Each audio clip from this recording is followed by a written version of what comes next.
Hey, good morning, Miss Good Joan. morning, Harrison. So I've been thinking about this issue of delusions and different, um, mental challenges that come up in caring for senior loved ones, especially in the case of cognitive decline. And there's all kinds of different challenges that end up popping up for families and for seniors. But specifically, when there's cognitive decline and the seniors start kind of concocting these different scenarios in their mind, even though they consider them very real, how have you approached this? How can families approach this? Maybe also speak to what are some of those typical scenarios. Let's just kind of talk about this subject because it does come up a lot, and sometimes families are caught off guard. What are your thoughts? Yes, it comes up a lot.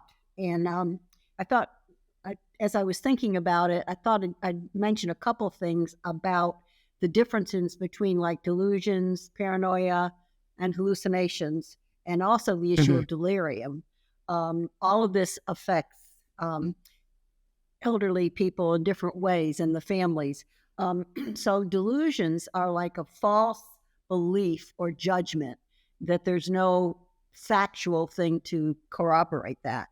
And I think I saw someplace that about 70% of people with Alzheimer's disease feel or get into some delusional experience. And it's kind of surmised that that's somewhat because your brain isn't quite working and you see something and you interpret it in your own way, and you can't help it. That's just what's going on or not going on in your brain. One thing we tell people is to make sure you do rule out medical or other causes. For example, a lot of times when people have hard time taking medications, they're crushed and put in applesauce. So then the applesauce might taste bitter. So the resident says, "Oh, they're poisoning me." So that's Mm. kind of a delusion that there are some factual things. So it's like trying to figure out, is there another way of getting that medication or showing them that you are putting that med in there so that they can see the reality. So you try to sort out, and also to sort out what's going on in reality. Sometimes a change in venue, they move from, say, the hospital and they're back home. They have different caregivers come in. All of that can be disorienting and can result in them saying, something's really wrong and they're out to get me. So you have to kind of sort out, is the person really just truly delusional? Is there some illness, like we keep talking about UTIs, but that is one of the biggest plagues of elderly men and women and can cause Right. a lot of behavior. So sorting out if that's going on, and again, a new environment. So if they've just come home from the hospital or rehab, giving them a few days to see if that delusion kind of settles down, and you can kind of then work with them a little bit. Sleep disorders can cause that. When people don't get enough sleep, they can become quite delusional. So making sure they have adequate sleep. Again, making sure they're not ill. So, and I'll talk about the general behavior, things to do to manage all of these. Paranoia is when someone has feelings of persecution or jealousy that's systematic. It's always there. It's not just today. And again, sometimes you have to kind of look at what is going on. Again, different caregivers. Someone moves. A lot of times we'll see when people move into say a rehab, they don't like me. None of them like me because maybe you come from your home where you have just one or two caregivers, and all of a sudden all these people are coming in your room every time, and some of them are warm and jolly, and some of them are kind of serious. So again, with different types of dementia, their ability to reason sometimes breaks down. And so they can become then very paranoid because they can't put all these things together in their mind. So, and it's also important to dissociate paranoia from forgetfulness.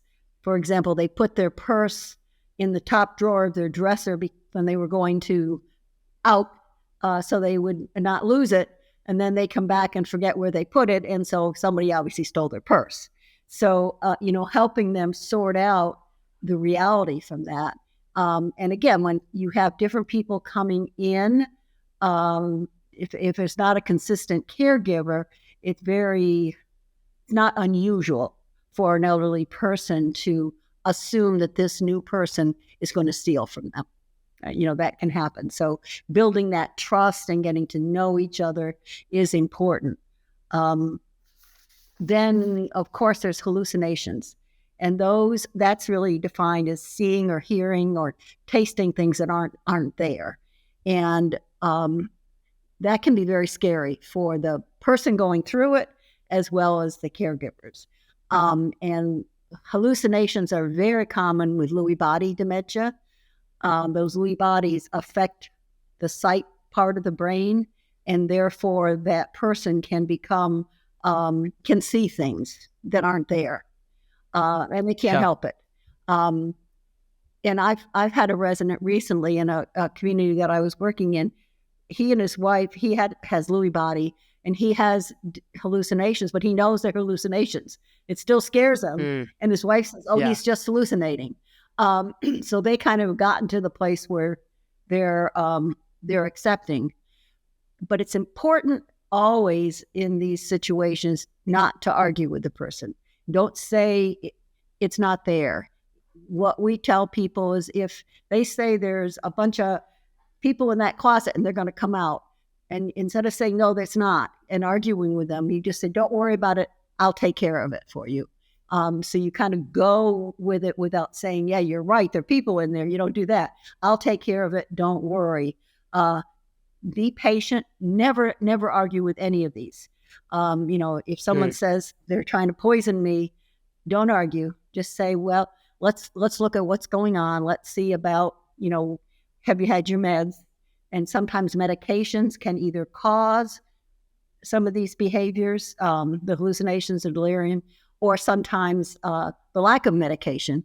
If you take someone off it, like people with Parkinson's have to have their medications on time every time. And if there's a delay, a lot of their ability to function goes away very, very fast. Someone says like turning off a light bulb. That's how fast they can change. So making sure that people are giving them their meds at the same time, on time. And you have to do that.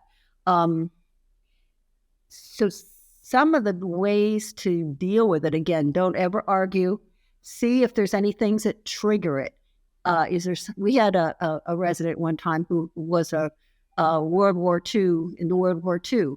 And if he heard a loud noise, he would, scream and run under his bed or try to run away. So we knew that if there was a loud noise, that was going to trigger a hallucination on his part.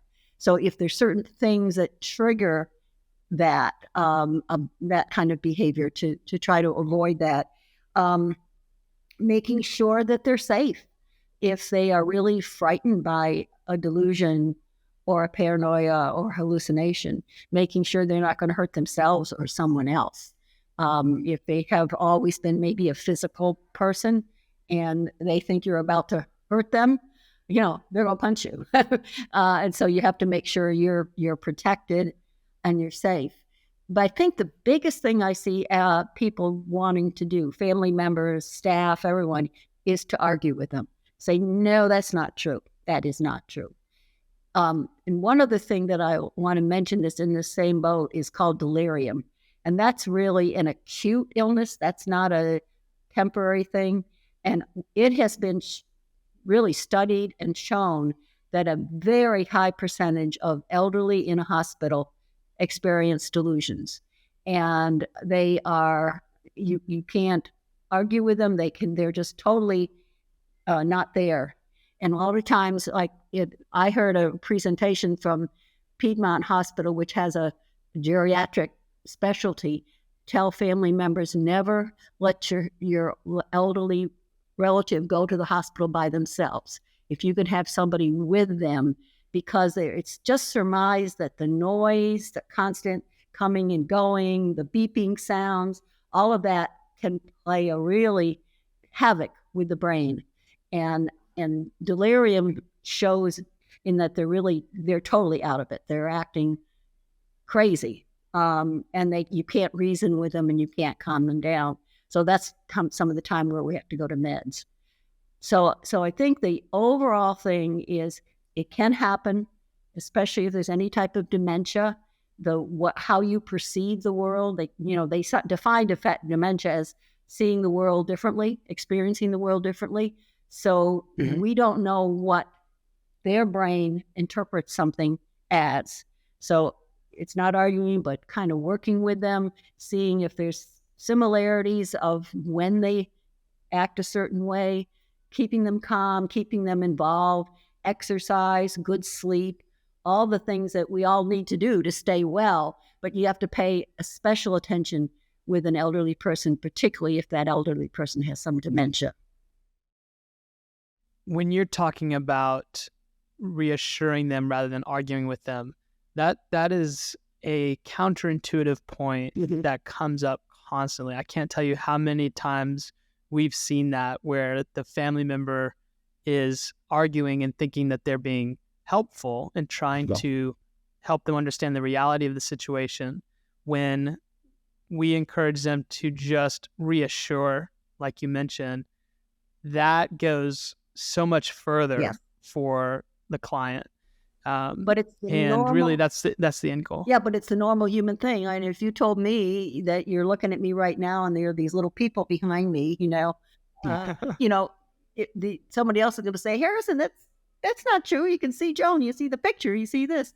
But, you just have to realize, especially if they have dementia, that it is real for them. And all you want to do is say, don't worry, let's go take a walk, or, just something to distract them. But just don't argue, because all you do is raise their anxiety more and more and more. We just recently had a client who was constantly asking about her children, even when her children were in the room, or it could have been just children generically, but she would ask, "How are the kids? I just want to make sure the kids are okay." And the daughter approached me and she said, I just don't know who she's talking about. I don't know what kids she's talking about. And so, we just encouraged her, like you said, to just reassure her. The kids are doing great. They're doing amazing. And when the family started implementing that, she just reached a level of calm that was really helpful for her. So, and sometimes when someone will say, I'm going to go home, or I want to go see my husband, and your husband died, 10 years ago, I always tell people, don't say your husband's dead, because then they're going to grieve again. But just say, what do you miss about your husband? What would you be liking to do with him? So you acknowledge what she's feeling without upsetting her. Yeah. Well, this is incredibly helpful. Thank you so much for taking the time to break down the differences and talk about some potentially helpful tips and tricks. So thank you so much, Ms. Joan. You're welcome.